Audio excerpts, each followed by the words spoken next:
Whitehall 1212. This is Scotland Yard.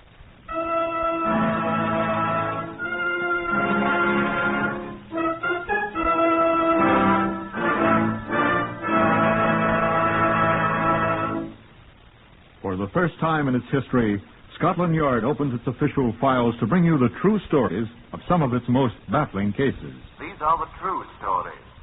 The plain, unvarnished facts, just as they occurred, reenacted for you by an all-British cast. Only the names have, for obvious reasons, been changed.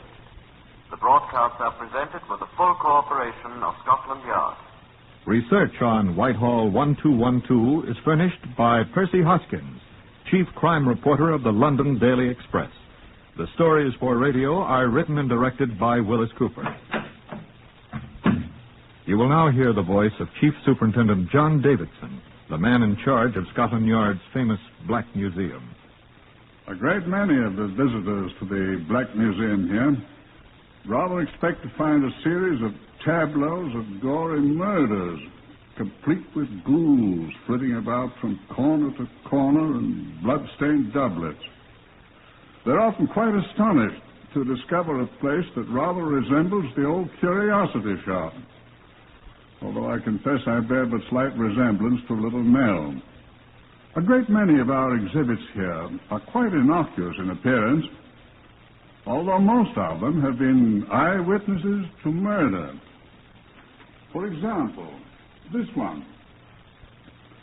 It's a reticule, a woman's homemade handbag, crocheted of yellow string.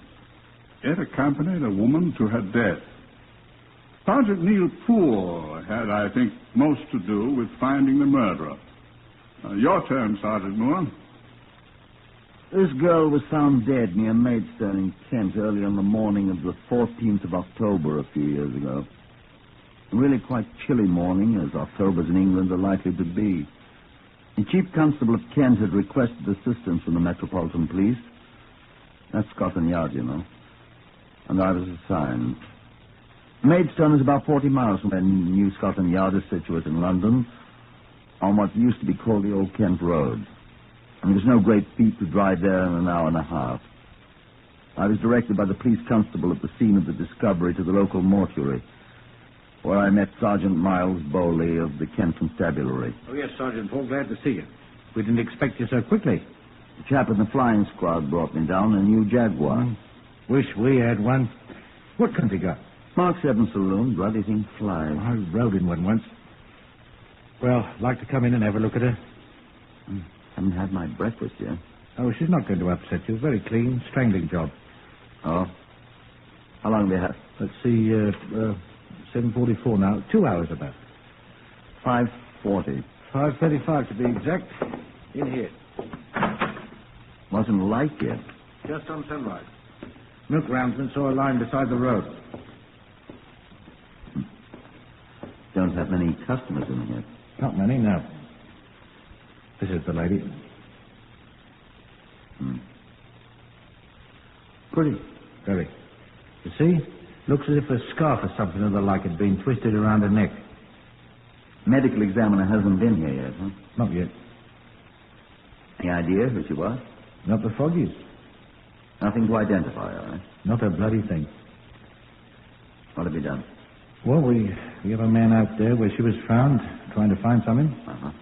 Perhaps you'd like to go out there. Yes, I think so, personally. Nothing in any of the pockets of this dress?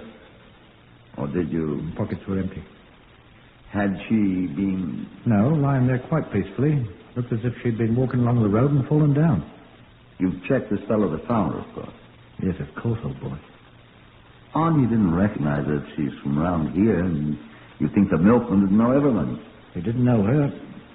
We'll ask him again when we find who she is. Where's her other shoe? Haven't found it. The constable's looking for it. She certainly wasn't going for a walk in this kind of a shoe. City size. Not very worn, either. Though that's not exactly a city dress, is it? It's like most girls wear around here. Well, don't look like a working girl's hands, either. I shouldn't say so, either. I'd like to have a talk with this milkman. Whenever you like. I'll have him brought in. Right. Suppose we might go and look at the place he found her now? Well, we don't have a Jaguar 7 saloon, but if you'll ride in my Ford... I was happy to ride in his Ford to the roadside spot where a constable waited, clutching the missing shoe. That was all he had found. No indication of a struggle, no footprints. I checked that myself most exhaustively. Nothing. The milkman whom I interviewed told a most straightforward story. A little spry old man who knew all his customers intimately and was well and favorably known by them all. My suspicions of him abated for the moment. The other shoe, which the constable had found under a gorse branch, was no help either, except that it implied that the wearer was more accustomed to city pavements than to country roads. The medical examiner gave us his report at the Maidstone police station. Ah, yes, Sergeant. Report. Well, there isn't a great deal to the report. Death was due to strangulation, of course. Do you know how she was strangled, sir? Apparently by cloth of some kind, a scarf or neckcloth, perhaps. There are no discernible marks of hands or fingers on the throat. Was she... She was not criminally assaulted, no. There are bruises on the right thigh, however, which were almost certainly made by a large hand, much larger than hers. Now, I've had them photographed in actual size here. This negative is of her hands to the same scale. Marks were made by a hand much bigger than old Charlie Brooks, too. Brooks and the milkman, Doctor. Criminal assault was attempted, Doctor. I'm a doctor, sir, not a detective. Yes. There is one curious circumstance which may have an effect on your investigation, Sergeant. Is it? Judging by conditions indicated, without making an autopsy, the body of the young woman was held in an upright position for some time after death. An upright position? Either a standing or a sitting position, yes. What could that indicate, Doctor? I have no idea, Sergeant. Though I might hazard a guess. By all means. What, sir? Well, I'm not a detective. Oh, no. But if the young woman had been riding, perhaps in a motor car... But that's absurd, isn't it? If she was brought there by motor car from somewhere else, that'd be why nobody here'd recognize her. Wouldn't it, brother? At 11 o'clock the next morning, the 15th of October, I was informed that Sergeant Bowley had uncovered additional information about the dead woman. I hurried to the mortuary where I found him in conference with a tearful middle-aged woman who I noticed at once bore a striking resemblance to the dead girl in the mortuary. He introduced us. Mrs. Christie, Sergeant Paul. How do you do, ma'am? Sergeant. Mrs. Christie has identified the young woman for us, Paul. It's my sister Daphne. Mrs. Christie's other sister telephoned her from London. Our sister Diana. Daphne started into London to visit her yesterday morning, like she does every week. She never got there. How did you discover that, Mrs. Christie? She had a telephone call this morning from the sister in London. From Diana. And I hurried and telephoned the police, and they said I'd better come at once. It is Diana. Oh, my poor baby. And where do you live, Mrs. Christie? I used to live here in Maidstone, but I've a cottage of my own 6 miles out in the city now since my husband died. Daphne and I live. Oh, what will I do? And that is her in there. Oh, Daphne. She's identified her, yes. When did you last see her, Mrs. Christie? Yesterday morning. Do you have any idea who... Daphne didn't have an enemy in the world. She was the sweetest, the kindest. Of course, Mrs. Christie, but is there anybody at all that you could think of that might... No. You said she went into London every week. Yes. How did she go in? By bus or train or... She hitchhiked. Hitchhiked? Had rides with anyone who came along? That's what she did. But Lord, didn't she know how dangerous... I told her. I said, Daphne, darling, you never know. That's right, Mrs. Christie. 1,000,000 times I've warned her, Daphne. I said, a day'll come. But she'd always laugh at me. Look at the money, I said, for sweets. She'd say, oh, she adores sweets. And I'd say, a day'll come, and so it has come. And the things that she was carrying, Mrs. Christie? What? The things that are missing. Oh, she was robbed then. Oh, there was the attaché case. She was carrying an attaché case. Well, not really an attaché case, Sergeant. An old pasteboard folder it was, but she carried it so long we always called it the attaché case. It could be identified. Just a cardboard folder. It could be identified, though. It was just an old brown pasteboard.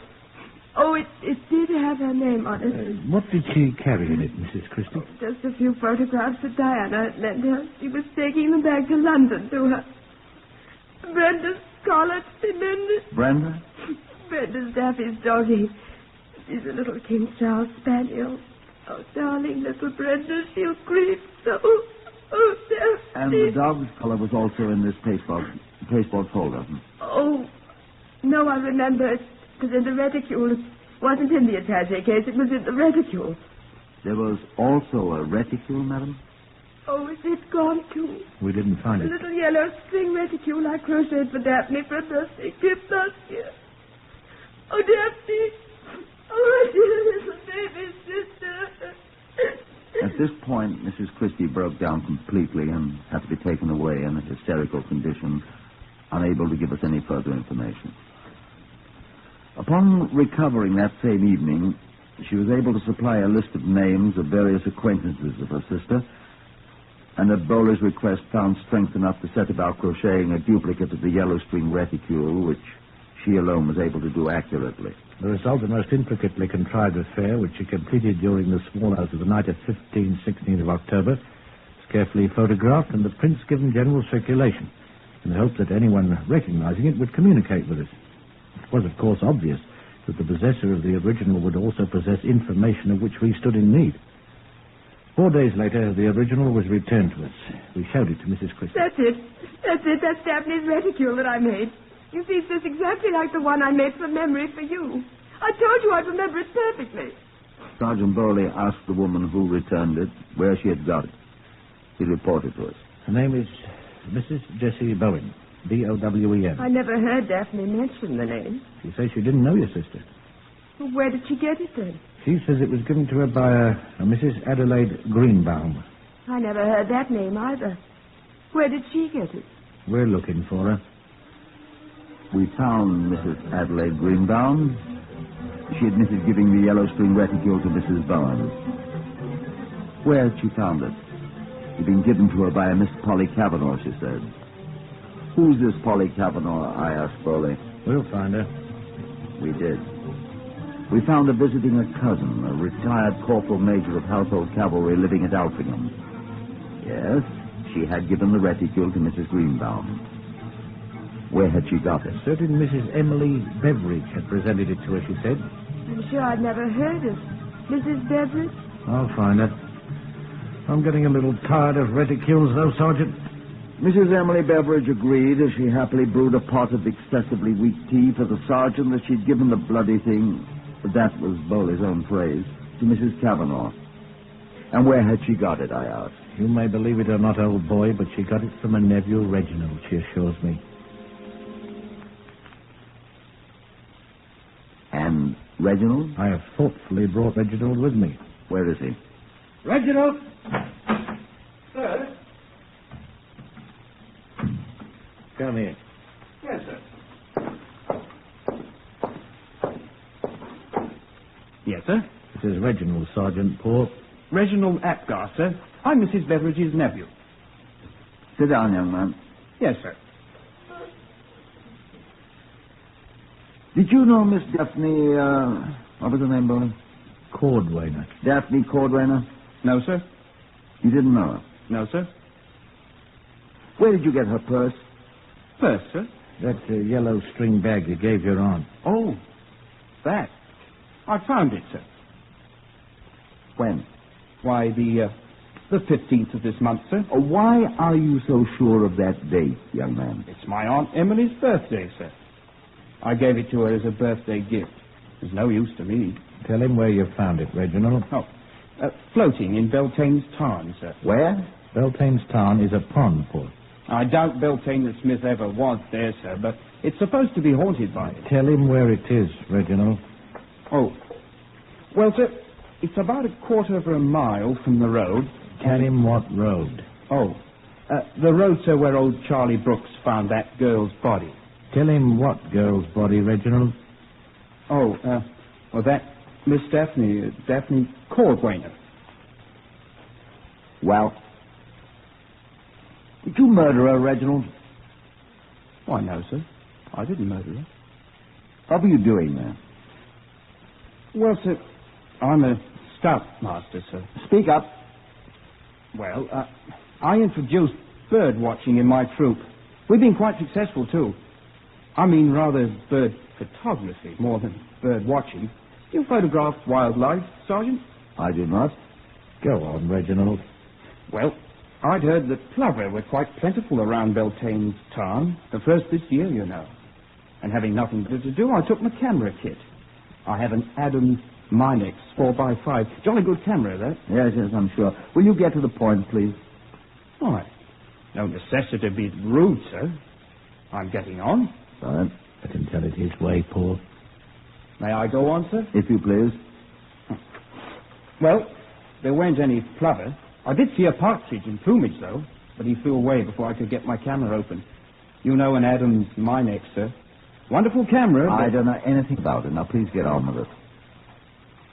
Well, then I walked down to the town, and there was this thing floating in the water.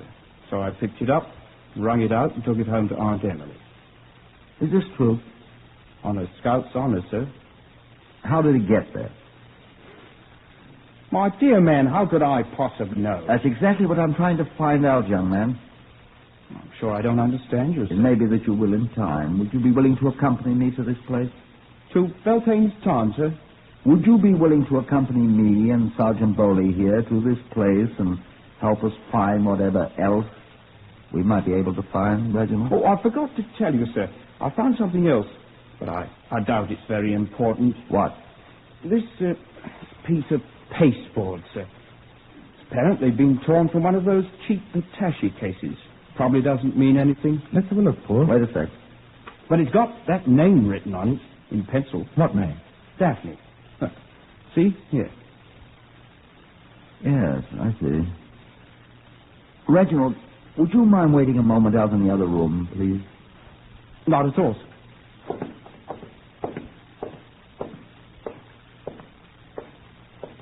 Yes, sir? There, if you please. Yes, sir.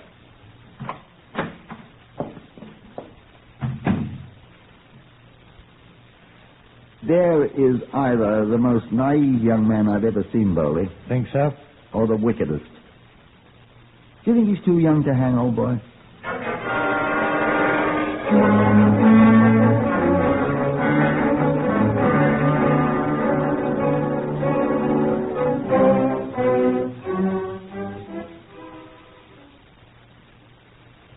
And so, clambering over hill and dale in the manner of a Red Indian, I followed Reginald Atgar from the spot where the body was found, in search of Beltane's tarn.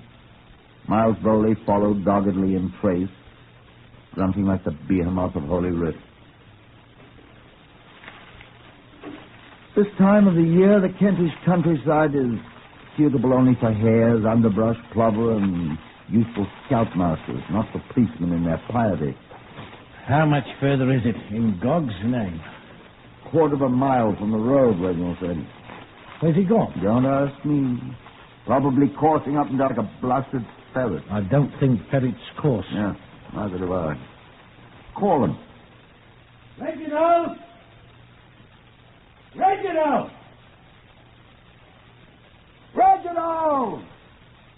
Gone away, the little blighter. Reginald!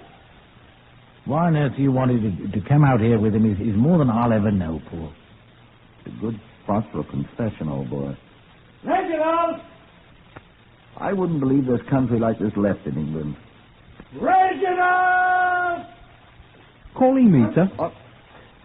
Reginald. Where have you been? On the other side of the wall, sir. Wall? What wall? Oh, there's a wall across the park here. It's only 9 or 10 feet high. 9 or 10 feet? Can't we go round it? Well, why not? Oh, it's 2 miles long. Too much trouble. But we can hop over it. Come along, follow me. Hey, Reginald. Wait. Yes, sir. Is this the only way to that blasted lake?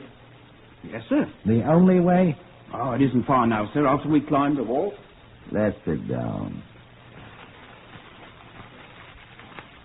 Oh, my feet. Look here, Reginald. Yes, sir? Where in heaven's name are you now? Up here on top of the wall, sir. Top of the wall. It's not as high as I thought, sir. It's only about 8 feet. Come down here like a human being. Yes, sir. Don't jump on my feet, boy. Those are my feet, sir. You shook the ground. Sorry, sir. Look here, Reginald. Yes, sir. I think the time has come to ask you a question or two. All right, sir. Well, sit down. Yes, sir. I want to ask you, do you really expect us to believe that whoever murdered Daphne Cordwainer took that yellow reticule of hers? What, sir? The little yellow string bag. Oh, yes, sir. Do you expect us to believe that the murderer took that thing and carried it through this infernal underbrush and up over that 15-foot wall? It's only 8 feet. But whatever it is, do you expect us to believe that he carried that thing all this way through all this... Impenetrable forest? Yes, just to throw it in the lake down there for the unutterably foolish purpose of making fools of Scotland Yard? And the Kent Constabulary? Reginald? I know, sir. What? I expect he threw it in the stream back there by the cider mill and it floated to the tarn, sir. Sirs? What stream? What cider mill? Why, back there where we started, sir. The cider mill's down the road, on a little by-road. Where? About a mile from Maidstone, where we came in. I thought you knew about it. Did you, brother? I remember it years ago, but I'd forgotten. Besides... Slowly. I could kill you cheerfully. Poor, I would cheerfully submit. My feet. What about this stream you're talking about, young Reginald? Oh, it's only a little stream, sir. It runs through the woods. Part of it's underground. Can't tell where it runs until it comes out in the tarn. Never dries up, and it... Could he have thrown those things in the stream? Oh, yeah, they float right down to the tarn, sir. Come along, I'll show you. How did we get there? Right back the way we came, sir. Right. Isn't far, sir. Here's what I want you to do, Bully. Oh, no. If you don't want to go back and find the cider mill... It's only about a quarter mile along the road after we get there, Sergeant. I'll never make it. Very well. Eh? You sit here and rest, old boy. I'll go back and find the cider mill. Poor, you're a gentleman. And then Reginald will come back and show you how to find the town. And you wait there and see if my notebook, which I'm going to throw in the stream, arrives safely. But... And if it doesn't... Oh, it will, sir. Things always do float down. And if it doesn't, then you'll have the honor of arresting the young man who's made a fool of us. Who's he, sir? You see, Bully? I don't understand. Who's he, sir? Never you mind, Reginald. You'll find out, my boy. So long, Bully. Hope you're a good wall climber.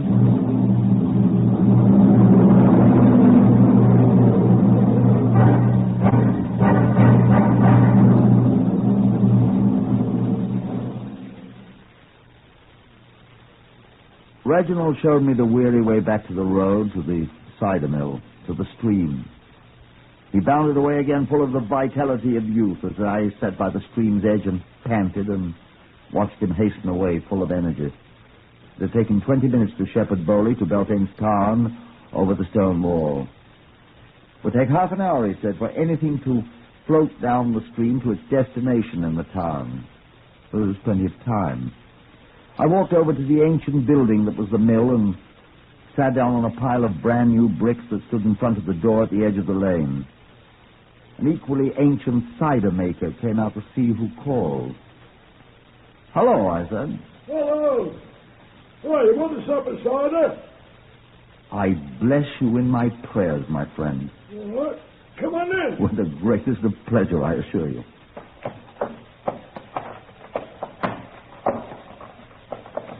There you are. Help yourself, mate.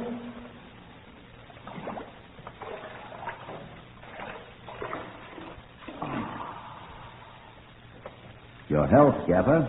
I'll drink oil, sir.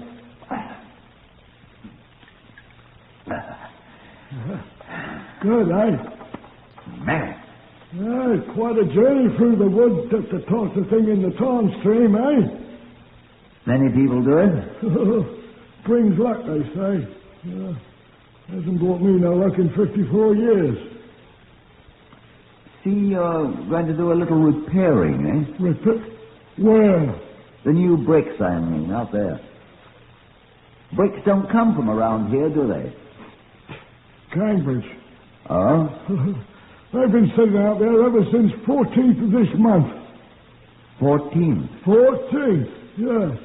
Every man comes here has to try the tarn stream. Now, that great ox what brought the bricks tore up a cardboard sack and throwed it in. He did? Cardboard sack? Yeah, great envelope like. Oh, everybody throws something in. Brings them luck. Never brought anybody any luck.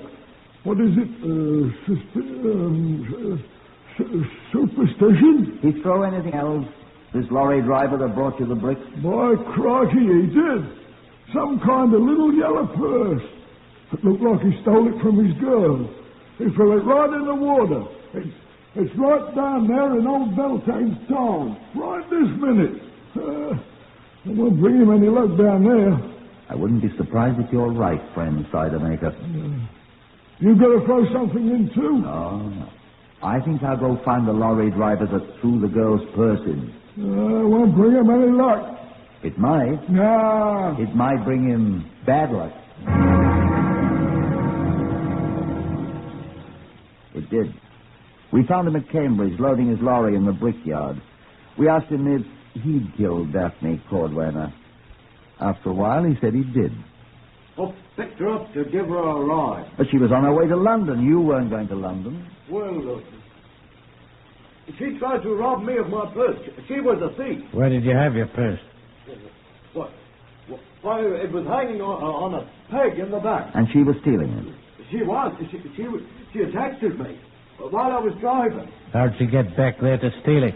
While you were driving? What was your jacket doing back there? Why, I always hang the jacket back there. Where else would you want me to hang? You were driving your lorry at 5 in the morning of a cold October morning.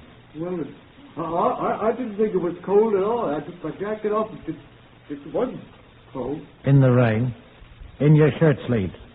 Well, the rain didn't get in the window, you know. It wasn't because my sleeves were down. He had the bad luck to be able to think of nothing but lies. And with the 4 convictions the CRO dug up, all of them for attacking women. He was tried for murder. He was found guilty. He was hanged at Wandsworth Prison in January of the next year.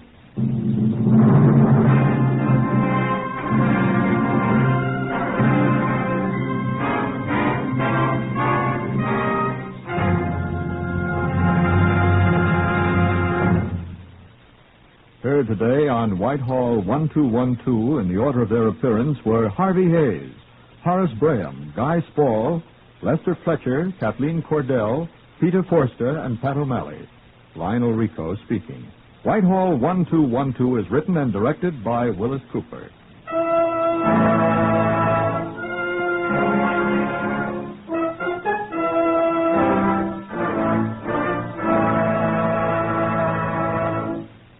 It was just 175 years ago this June at the